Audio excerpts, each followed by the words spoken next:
السلام عليكم لكل متابعين قناتي أعمال يدوية وأفكار حلوة كتير. يا رب دايما تبقوا بخير. بدأ الفيديو بتاعي زي كل مرة بالصلاة على النبي. اللهم صل وسلم وبارك على سيدنا محمد وعلى أهله وصحبه وسلم تسليما كثيرا. طبعا منسيش أشكر متابعيني الكرام اللي دايما بيدعموني وعلى الكلام المحترم اللي بيكون في التعليق. وإن شاء الله الفيديو بتاع النهاردة يكون سهل وبسيط ويعجبكم إن شاء الله. هنعمل النهاردة إعادة تدوير لكذا حاجة معانا. أولها هنعمل إعادة تدوير للكرتون. بس هنجيب كرتونة تكون يعني قوية شوية كده، مش ما تكونش خفيفة. ولو هي ما عنديش المتاح عندي الكرتون تكون بالشكل أو بالمواصفات اللي باقول عليها، نبدأ نعمل كذا طبقة جوه الكرتونة بحيث نديها قوة متانة شوية. وهاجيب طبعًا بلوزة عندي تكون قديمة بس تكون نوعها ليكرا أو فيزون مثلًا، بحيث تكون سهلة بالنسبة لنا، تقدر تتمَط كده ونقدر نعملها تغليف للكرتون. مبدئيًا الجزء اللي أنا قصيته ده هابدأ أقفّله سواء بمسدس الشمع زي ما أنتم شايفين أو بالخياطة، المتاح بالنسبة لِك والسهل ليكِ تقدري أنتِ تعمليه. طبعًا هاقفّل الجهتين بتاع البلوزة. بس طبعًا بسرعة لايك للفيديو بقى عشان تدعموا الفيديوهات بتاعتنا. بعد كده خلاص أنا قفّلتها، قفّلت الجنبين وهابدأ إن أنا ألبّسها للكرتونة زي ما أنتم شايفين كده. دي الميزة اللي أنا باقول لكم تختاروا قماشة تكون ممطوطة، يعني ما هياش واقفة.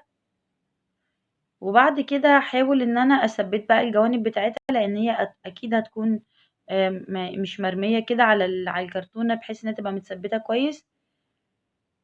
وزي ما أنتم شايفين هابدأ إن أنا أضبّطها كويس جدًا. كده خلاص اتثبّتت، يعني أنا باقول لكم دي أبسط وأسهل طريقة معانا. أنا عايزة أثبّت الجزء ده براحتي، مش عايزة أثبّته برضه هاسيبه. دي ممكن تقدري تعمليها منظّم تستفادي منه بأي حاجة عندِك في البيت. هابدأ بس أعمل إطار خارجي على الجزء بتاع الشكل بتاعي. طبعًا أنا جِبت أبيض علشان ينطق شوية معايا، لإن لا الأحمر ولا الأسود كان هيبان عليها. فأنا جِبت الشكل بتاعي ده لونه أبيض. طبعًا أنا الدانتيل ده باجيبه من محلات الخُلَف والخيوط عشان الناس اللي بتسأل.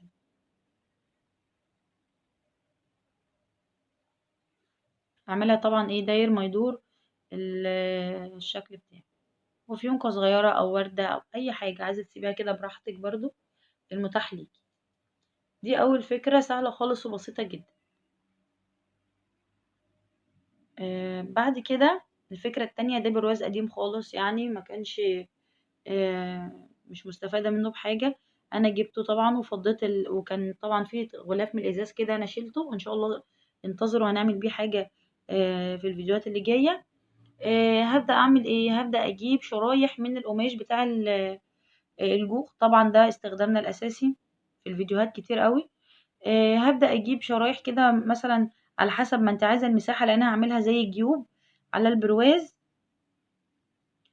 و بس الأول طبعًا أنا المفروض إن أنا هابدأ أدهن الشكل بتاعي ده أغيّره وأدّي له طَلّة مختلفة شوية، تمام. بعد كده بقى هابدأ أجيب المساحات بتاعتي بحيث أشوف أضبّطها أعملها في أي جزء بالضبط من الشكل بتاعي. بس خلّي بالكم قبل طبعًا ما أثبّت ده باعمل الجزء بتاع الضهر للبرواز بتاعي، يعني مش باقفّل دي الأول، عشان أنا نسيت أورّيها لكم في الأول يعني.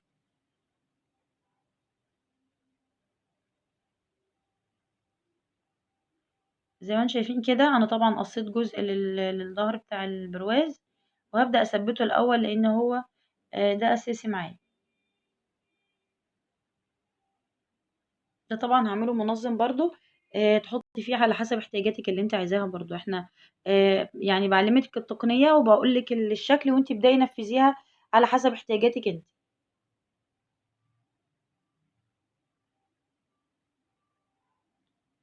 على فكرة الشمع قوي جدًا، جدًا يعني عشان ناس كتير بتستهتر بيه في الشغل. آمم ما تقلقوش خالص يعني. دي حاجة. الحاجة التانية يعني أمّا تيجوا تثبّتوها تثبّتوا القماش الجوخ بيتثبّت حلو أوي مع الشمع. يعني بُصّوا لمّا أنا أحُط الجوخ على الجوخ كده بيتثبّت كويس جدًا، جدًا.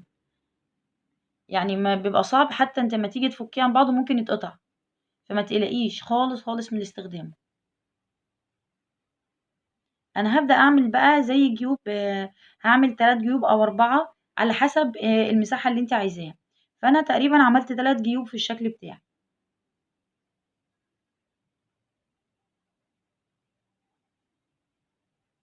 اهم حاجة ان انتوا تقفلوا من الجوانب، يعني من الثلاث جوانب تبدأوا تقفلوا، هتسيبوا يا دوبك الجزء اللي فوق بس اللي مش متقفل. زي ما انتم شايفين كده انا عملت الثلاث جوانب دولت. هنبدأ نعمل بس يعني ايه، ديكور خفيف كده على الشكل. لو انا عايزة اسيبه كده براحتك، حاجة ترجع لك طبعا، لان احنا كده كده يعني بالفعل دهنا البرواز. انما انا حابة ان انا اديله طلة تانية باللون الاحمر، بحيث يبقى شكله اظرف يعني. انما ممكن تحطي وردات، ممكن تحطي بداله ستراس. بصي المتاح اي لون انت عاوزاه واي شكل. والحاجات اللي دايما بقولك الحاجات اللي موجودة عندك في البيت، لان احنا بنعمل اعادة تدوير. انا سبت الجزء اللي انتوا شايفينه ده لان هبدأ اجيب وردات ديت فروع بلاستيك اصلا من الفازة. بدأت اجيبها وبدأت ان انا اعمل لها تصميم سهل خالص هيتحط، بحيث نعمل فراغ كده، في الفراغ ده نملاه بالوردات نديله روح يعني للبرواز بتاعنا. طبعا الوردات دي انا علمتكم ازاي نعملها قبل كده كتير على الفيديوهات. عملنا وردات مختلفة على القناة، بس دي وردات بالفوم، فوم الجليتر طبعا. تبدأي ان انت تحطي بقى التصميم ده بيرجع لك انت زي ما انت عايزة. طبعا بسرعة لايك للفيديو واحنا شغالين.